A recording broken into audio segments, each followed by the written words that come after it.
3, 2, 1. Hello guys, welcome in my YouTube channel SSC. आप देख रहे हैं मेरा यूट्यूब का चैनल एसएससी। तो गाइस, मैं इस वीडियो में 10th class social science subject history का चैप्टर नंबर 3 भारत में राष्ट्रवाद चैप्टर की वीडियो लेकर आया हूँ। तो गाइस, ये पार्ट 1 वीडियो है। तो गाइस, स्टार्ट करते हैं वीडियो को। तो जैसे कि गाइस हमने कहा था कि हम मतलब चैप्टर के मेन की पॉइंट्स को लेंगे, उसी तरह से मैंने इस चैप्टर के भी कुछ मेन की पॉइंट्स को लिया है, जिन्हें मैंने यहाँ पे शॉर्ट फॉर्म में लिखा हुआ है। तो गाइस, स्टार्ट करते हैं अपनी वीडियो को। तो गाइस, हमारा जो पहला जो पॉइंट है वो है पहला विश्व युद्ध। यानी पहले विश्व युद्ध के बारे में देखेंगे कि मतलब पहला विश्व युद्ध मतलब कब हुआ था। तो जो पहला विश्व युद्ध हुआ था वो 1914 में हुआ था, और 1914 से लेकर 1918 तक यह चला था। तो उससे होने वाली जो हानियाँ थी उसके बारे में हम यहाँ पे देखेंगे। मैंने यहाँ पे लिखा है, मैं आपको पढ़ के समझा देता हूँ। तो गाइस, जो हमारा पहला जो पॉइंट है वो है विश्व युद्ध ने एक नई आर्थिक और राजनीतिक स्थिति पैदा कर दी थी। यानी विश्व युद्ध के कारण मतलब लोगों के पास जो है पूरी तरह से मतलब भरपूर खाना नहीं रह गया था, पैसे नहीं थे। इस प्रकार से एक नई स्थिति परेशानी जो है पैदा हो गई थी विश्व युद्ध के कारण ही। दूसरा जो पॉइंट है गाइस जो है रक्षा बजट में भारी गिरावट। रक्षा बजट माने जो देश की सेना है उसमें भारी गिरावट आई। गिरावट आने का मुख्य कारण यही था कि मतलब जो जितनी भी जो मतलब देशों की जो सेना थी वो सारी विश्व युद्ध में लग गई और धीरे धीरे खत्म होती जा रही थी। उसके बाद आ रहा था करों में वृद्धि। यानी जो वहाँ के लोगों पर सरकार के द्वारा जो लगाए गए कर थे, अलग अलग गृह कर, नमक कर, इन सब में मतलब वृद्धि हो रही थी। यानी और भी ज़्यादा नए नए कर लगा दिए गए थे। कीमतों में वृद्धि। कीमत यानी जो सामान खरीदने के सामान थे, जैसे कि आटा, चावल, अनाज, इन सब की जो कीमतें हैं वृद्धि होगी, क्योंकि इन सब चीज़ों की कमी हो गई थी, क्योंकि फसलें नहीं हो रही थी, क्योंकि विश्व युद्ध चल रहा था, सारे लोग उसी में लगे हुए थे और जो चीज़ें थी वो सामान था वो नहीं बन रहा था, इसलिए उनकी कीमतें बढ़ गई थी और बाज़ार में इनकी बहुत ज़्यादा डिमांड थी। इसलिए गांव में से लोगों को जबरन सेना में भर्ती किया जाने लगा। यानी जब सेना विश्व युद्ध हो रहा था तो सेना की कमी पड़ गई थी, तो सरकार ने गांव में से जो लोग थे उन्हें ज़बरदस्ती भर्ती में सेना कराने के लिए ले गए थे। तो गाइज़, ये था हमारा पहला पॉइंट, पहले विश्व युद्ध के बारे में था। तो गाइज़, आप इसे याद कर ले, बहुत ज़्यादा इम्पोर्टेंट है। दूसरा जो पॉइंट है हमारा सत्याग्रह का विचार। सत्याग्रह आखिरकार होता क्या है तो इसके बारे में देखते हैं। सत्य के लिए आग्रह। सत्याग्रह का शब्द का अर्थ है जो कि सत्य के लिए आग्रह।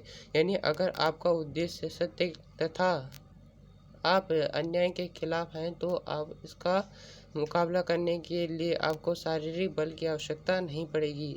सत्याग्रह शब्द का अर्थ यही है कि मतलब अगर आपका उद्देश्य सच्चा है, यानी अगर आप किसी कार्य को कर रहे हो और सच्चाई का है और का काम और आप उसे अन्याय के खिलाफ कर रहे हो, तो आपको इसके लिए शारीरिक बल की आवश्यकता नहीं पड़ेगी।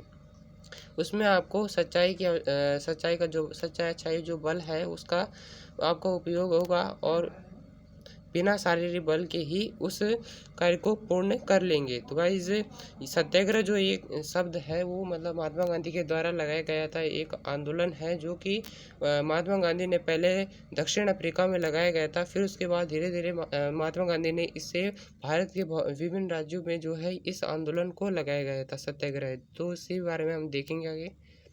पहला जो पॉइंट है 1915 में महात्मा गांधी दक्षिण अफ्रीका से भारत आए थे। यानी उससे पहले जो 1915 से पहले मतलब महात्मा गांधी दक्षिण अफ्रीका में गए थे और उन्होंने वहाँ पे जो है सत्याग्रह आंदोलन चलाया गया था। वहाँ पे जो है ब्लैक स्किन और वाइट स्किन पीपल के बीच में मतलब जो है झगड़ा चल रहा था, तो इसी के निपटारे के लिए उन्होंने वहाँ पे गए और सत्याग्रह आंदोलन जो है चलाया था। उसके बाद नेक्स्ट पॉइंट है 1916 बिहार के चंपारण में आंदोलन चला है। यानी ये अब भारत का इलाका आ गया, यानी भारत का राज्य है बिहार। तो महात्मा गांधी जब 1915 में भारत आए थे, उसके बाद 1916 में वह जो है भारत के बिहार के चंपारण में उन्होंने इसे आंदोलन चलाया था। नील कृषि के विरुद्ध उन्होंने यह चलाया था।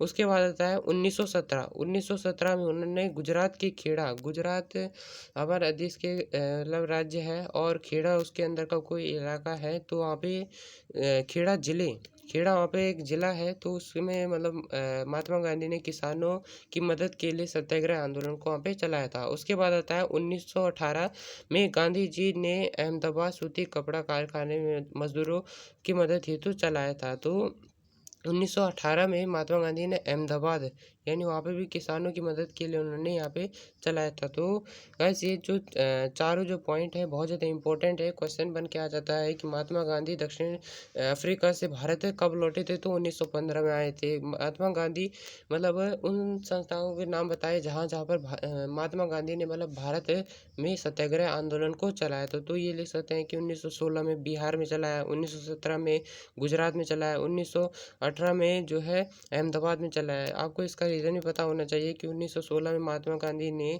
चंपारण में मतलब नील कृषि के विरुद्ध मतलब उन्होंने किसानों की सहायता के लिए चलाया था। तो इन सब का कारण भी आप जान ले, तो सारा इंपॉर्टेंट है, याद कर ले। आगे बढ़ते हैं।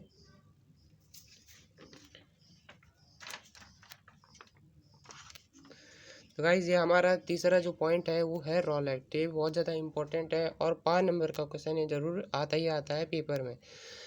तो इसके बारे में देखते हैं रॉल एक्ट होता क्या है। यहाँ पे मैंने पॉइंट लिखा हुआ है कि रॉल एक्ट एक काला कानून था। रॉल एक्ट मतलब सरकार के अंग्रेजों के द्वारा जो लगाया गया एक काला कानून था। यह 1919 में लगाया गया था और उसी टाइम पे मतलब 13 अप्रैल 1919 को जलियांवाला बाग हत्याकांड भी हुआ था, जो भी उन्हीं के द्वारा जनरल डायर के द्वारा लगाया गया हुआ कराया गया था।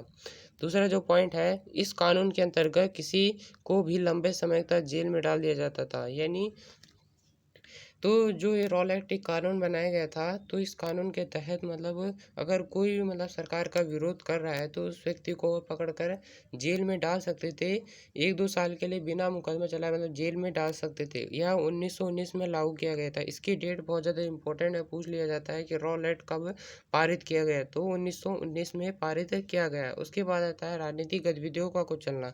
यानी जब यह एक्ट लगा दिया गया था तो उसके बाद राजनीतिक जो गतिविधियाँ थी, यानी राजनीतिक तरीके से जो कार्य किया जाता था वो सब मतलब वैसे ही हो गया। यानी उन नियमों का कोई पालन नहीं कर रहा था, क्योंकि राजनीतिक नियमों के अनुसार मतलब पहले मतलब व्यक्ति देखा जाता है कि उसका अपराध क्या, उस हिसाब से उसे सज़ा दी जाती है। लेकिन यहाँ पे और बिना किसी अपराध के किसी को सज़ा नहीं दी जाती है, तो ये राजनीतिक गतिविधियों के नियमों के अंतर्गत आता है। लेकिन यहाँ पे जो है किसी भी व्यक्ति को अगर सरकार का कोई व्यक्ति अगर सरकार का विरोध कर रहा है तो उसे जेल में डाल दिया जाता है। तो इस तरह से हम कह सकते हैं कि राजनीतिक गतिविधियों का यहाँ पे मतलब कुचला जा रहा है। तो गाइज़ ये रॉल एक्ट पर लिखे गए मैंने 3-4 पॉइंट्स थे, तो आप इन्हें याद कर लें। और बहुत ज़्यादा इंपॉर्टेंट है कि मतलब रॉल एक्ट एक काला कानून था। सबसे पहले उसकी विशेषता बतानी है और उसकी डेट बतानी है कि 1919 में लागू किया गया था। उसके बाद दिखाना है कि मतलब इसके नुकसान क्या थे, कि इसके नुकसान यही थे कि राजनीतिक गतिविधियों मतलब कुचला जा रहा था। यानी राजनीतिक गतिविधियाँ थी, जो उनके नियम थे वो सब जो है उनका पालन कोई नहीं कर रहा था। इसके अंतर्गत मतलब जो है किसी व्यक्ति को लंबे समय तक जेल में डाल दिया जाता था। गाइस आगे बढ़ते हैं। 4th पॉइंट है अल्लूरी सीताराम राजू। तो यह एक किसी व्यक्ति का नाम है और यह बहुत ज़्यादा इंपॉर्टेंट है, पूछ लिया जाता है कई बार, तो आप इसे ध्यान में ज़रूर रख लें। तो इसके बारे में मैंने यहाँ पे कुछ पॉइंट्स लिखे हुए हैं, पढ़ लेते हैं। वह एक रोचक व्यक्ति थे। तो यानी जो अल्लूरी सीताराम राजू था वो मतलब बहुत ही ज़्यादा रोचक था। किस तरह से रोचक था उसके बारे में देखेंगे। लोगों का मानना था कि उनके पास विशेष शक्तियां हैं जिससे वह लोगों का स्वास्थ्य ठीक कर लेते थे। तो मतलब लोग मतलब अगर कोई व्यक्ति मतलब बीमार होता था तो वह उनके पास जाता था, किसके पास, अल्लूरी सीताराम राजू के पास जाता था और वो उसे स्वस्थ कर लेते थे। तो लोगों को ऐसा लगता था कि उनके पास कोई दैविक शक्तियाँ हैं, पर ऐसा हुआ होगा कि पता नहीं।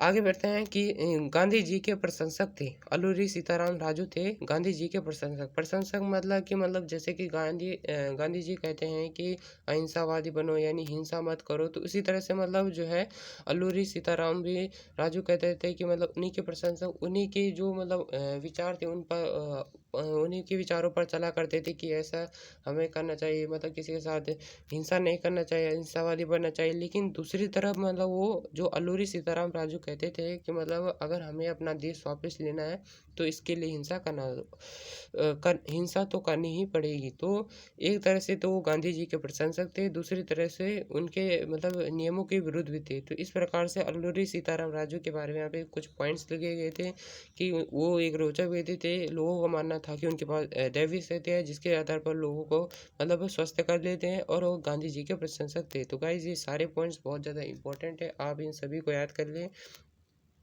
तो गाइज यहाँ पे वीडियो ख़त्म होता है, और अब मिलते हैं नेक्स्ट वीडियो में। गाइज अगर वीडियो पसंद आए तो लाइक करें, शेयर करें, और मेरे चैनल को सब्सक्राइब करें, और बेल आइकन को प्रेस करें ताकि नई नई वीडियो का अपडेट आपको मिल सके। Thank you.